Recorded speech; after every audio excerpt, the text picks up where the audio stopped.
I had some folks who came to me and said, "You're going to do another magic trick, right?" Because every month we started an episode of Monthly Magical Marketing Tricks, where I teach you a no-skill required magic trick and then teach you how to apply it in your sales process to be more engaging, build more rapport, be more fascinating, and close more sales. So I said, "But did you see the awesome content we've got scheduled for this month?" She said, "Yeah, I know that's going to be great. I didn't even look to see what it is. You know I'm coming. Just make sure you do a magic trick. Teach me another magic trick." So now apparently I'm on the hook and we're doing a magical marketing episode every month, so I have to keep coming up with magic tricks. It's a good thing I've been doing it for a long time. So for this trick, I need a volunteer who is wearing an analog watch. Okay, not digital. Digital will break, won't work.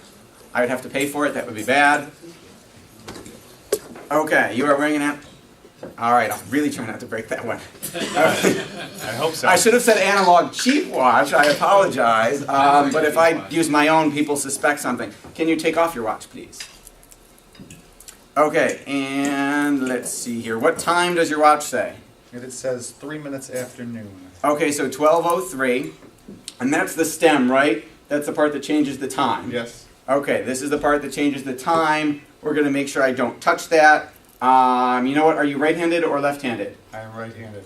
Okay, you are right-handed. Okay, so put out your right hand, palm up. Palm up, okay. Put your other hand over it. So I can't touch you. Okay, so I want you to think of a number between 15 and 30. Say it out loud. 13. 13. Oh wait, between 15 and 30. It's following directions. It's early. Is a skill required part of the trick? I should have mentioned that. 17. 17. Okay. So if we were able to travel in time, Yes. 17 minutes. 17. You said 17, Yes, right? 17 minutes. What time would it be? 20 after. 20 after. Okay. So I'm going to see if I can take us on a little journey of time travel. His watch is more expensive than I'm used to playing with, so I might not be completely accurate, and I apologize. I didn't know you had such good taste. But the shirt faked me out. I figured it was a Timex, so I apologize. Okay, don't let me touch your watch. Alrighty then. Okay, turn over your watch. What time is it? Let's see how close I got. It is, let's see here, 11:05. 11. We went back in time. I apologize. I said back in time, and it's okay. So apparently there's some issues with telling time, but we'll talk about that later. Okay, so everybody's going to give Zach a hand for participating. So we'll teach you how to mentally change the time on someone's watch.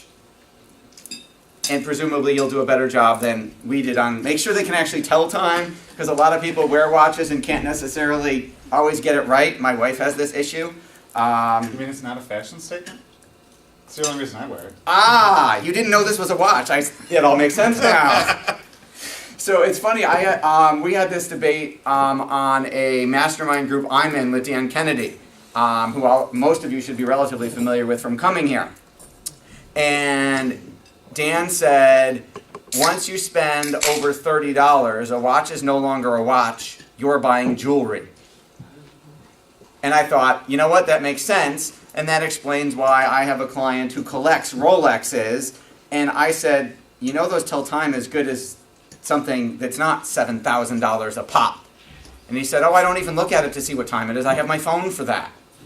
So it makes total sense. Okay, so here's how you get the time to move on someone's watch, and we'll teach you how to do it more accurately than we did. First, you want to ask them if they've got an analog watch, because it doesn't work on digital. And then you have to ask them if they can tell time. I forgot to do that. I apologize.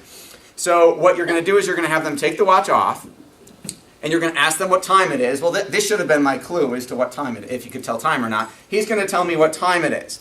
And then what I'm going to do, here's the secret part, is he's looking at the time. I say, okay, so this is the stem that changes the time.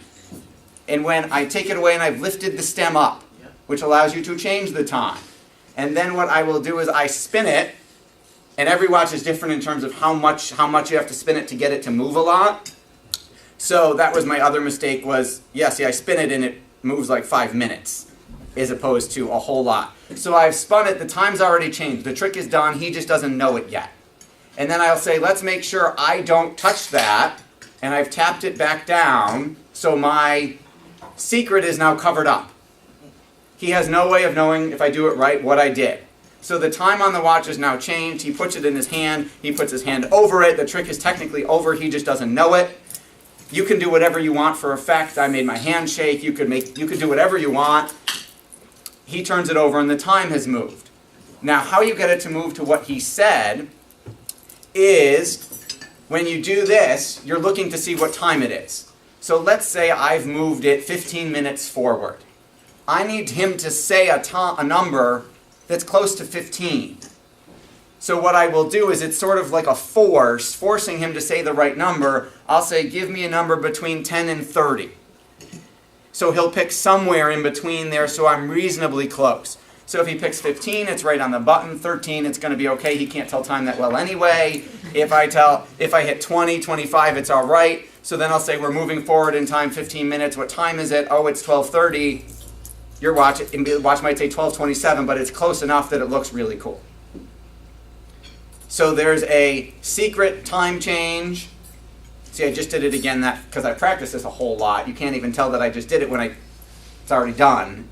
And then there's the forcing of him to say the number that's close to what I did. Does that make sense? Okay. So you're going to have to reset the time again. Thank you for your participation. Absolutely. So how could you use that in your sales process? You're talking to a client or a customer or a prospective customer. What principles could you use that to illustrate? Yes, Tina. Saving you time. Saving you time. Anybody got a product here that saves someone time from doing it themselves? Or productivity saves them time, period. There's your example. You don't want to have to cook yourself. It would take you hours in the kitchen and you could just enjoy your own party, be a guest at your own party, and we'll save you the 47 minutes or whatever it takes to cook or do whatever it is you're doing. Exactly, saves time. What about getting them to think about, look, we're moving forward in time. We're going into the future. What's your life going to look like in the future after you've consumed my product or service? Well, I'm going to be relaxed because now I've been massaged and all this other great stuff. Or, yes? There's no time to waste. There's no time to waste. You can't procrastinate and go think about this for a week, because of X, Y, and Z. Does that make sense? You guys get it, sort of how you could use it? Okay.